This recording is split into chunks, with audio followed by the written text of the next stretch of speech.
first thing I do on my higher time frame is I look for weekly levels. It's a top-down analysis, so you start at the top and you work your way down. I end up on the 20-minute. That's where I do my executions.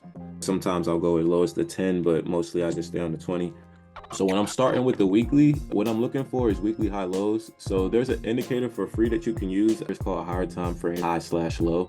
And you can find that in the indicators tab. So wow, I just turned that on. All it does is it shows you the previous week's high and low. So long story short, when I'm looking at weekly highs and lows that took out the previous one. So for example, if I start here, I got a weekly high here and I got a weekly high here. This one's lower than this one, so it didn't take it out. Then I got this one right here. This one's lower than this one, so it didn't take it out. I'm not going to pay attention to it. This is the first weekly high that took out a weekly high. So this one would be liquidity, but I don't really consider it liquidity until it starts going in the opposite direction. So right here, we got another weekly high that took out a weekly high, and then price started coming down here. So this is the first liquidity point on the weekly level. Then you can see price comes and sweeps it in the following week. So this is the following week. Price came and swept that previous week's liquidity.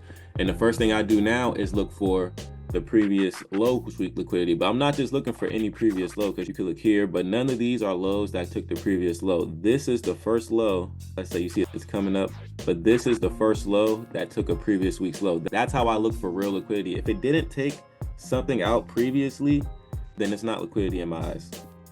So being that this is the first low that took previous week's low, when this week got swept, I'm aiming for the opposite side liquidity.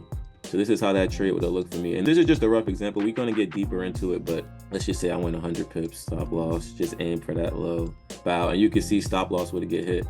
There's other liquidity points we could have targeted in here, but from the higher time frame perspective, if I was looking for a swing and we were just doing it from a weekly perspective, all I did was look for the low that got taken out, and then I waited for a high to get taken out. And then when it starts going down, I look for the opposite direction. So we'll do the same thing again for another example. Let's say we looked at this one. You see how it's going up, bow. So this took out a weekly high and then it went down. So this is liquidity. That's the one that took out. This is the liquidity that took out this one. So price came down. We already know it targeted this right here. Let's make it red so we know that's what it took out. And then we wait for the same thing to happen in the opposite direction. So I already had this one marked up because I was just making sure this indicator worked on the free version before I even came to show you guys. So we got this stair step down, and we got this low. We start stair stepping up. Once we start stair stepping up, this is confirmed as liquidity. Once the stair step up, what are we aiming at? We're aiming at this one. All right, so I'm gonna just draw a zone out. Let's draw the demand zone, which would be the full candle. Wow, so that's our target. So anyway, we start coming up, we got liquidity, and then it comes down again and comes up again. So this makes another one. So we're starting to stack bearish liquidity to the top side. So let's just say by the time we took the second one, we started aiming for this, which was our original one. So let's say when we started seeing this first or second one, we started aiming for that top side weekly liquidity. Mind you guys, these are long moves. So this is how I end up finding the overall direction of where price is going, because I start from a weekly perspective and I say, well, where's the weekly liquidity that it could be targeting? And then I get even more surgical when I do this same method on the 6 hour. I could do it on any time frame, but I just find these time frames to be the easiest for me to see. So I start from the weekly, then I do it to the 6 hour, and then I execute on the 20-minute. So anyway, just for example, let's say I started just taking a buy, just assuming that we wouldn't come back to this liquidity, and we're going to aim for the top one. And we would see that our top one was here. And let's just say we aimed for the demand zone. That's literally 2,000 pips, guys. And then obviously we go straight to it. Bow. And we didn't take it. So that's another thing you guys need to know. We won't always take it. See, what we would have been expecting would be for price to come up and take this liquidity, but that's not always the case. Sometimes price just comes into the demand zone. So whenever you draw liquidity out, I always draw a demand zone. That's why you guys see these boxes. And a demand zone is really just the full candle. So whatever the top candle is that did the liquidity sweep, I box that whole candle, that becomes my demand zone. And as you can see, price came directly into the demand zone and reversed instead of taking out the liquidity. So this is what we wanted to happen, and this is what actually happened. But I still would have caught this because I take profit in my demand zone. I don't wait for liquidity to be taken. So that's just an example of how you find real liquidity on the higher time frame. Another thing I would do is when I enter this buy right here, targeting this, I also aim to take partials at liquidity that didn't sweep. So I told you guys the real liquidity is the one when you've seen something taken out.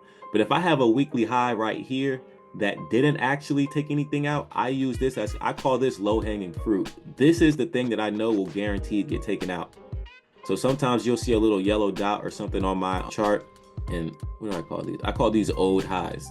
So they're owed to the chart because they didn't take nothing out, so they're easy to be hit.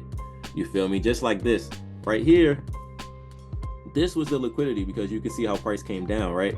But after we hit our demand zone and started coming down, this would have been our target, the demand zone, but I would have took partial at the low-hanging fruit. So the low-hanging fruit's right here. The low-hanging fruit is the weekly low that didn't actually take anything out. So this is where, so once we got here, I would have started taking partials, trailing my stop loss, aiming to get here. And obviously we never made it all the way here. But I would have started reversing once I realized, oh, we stair-step down, we came up, this is another liquidity. Stair-step down, came up, this is another liquidity. This is on the weekly time frame. And when that happens, when we start going up, I'm gonna come back and try to take this out again.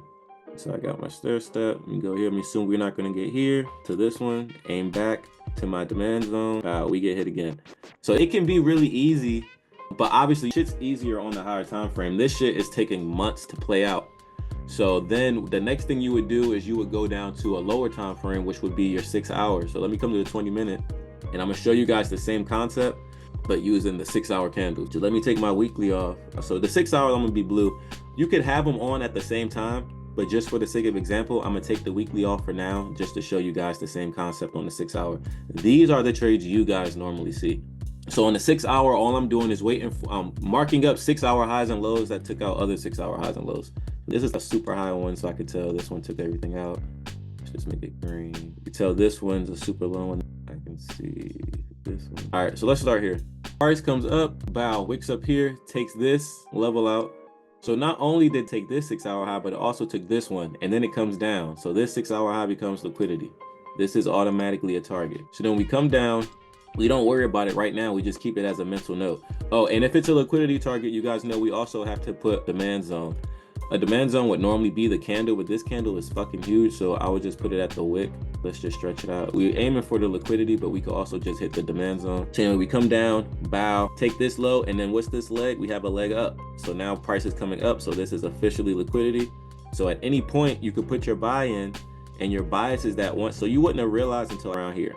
So once your bias is there, your stop loss is the liquidity that it's not going to go to, and your take profit is the demand zone or the supply zone, the liquidity that you are headed to. So about we come up, price is coming up. Here we make one because we took this and then we came down.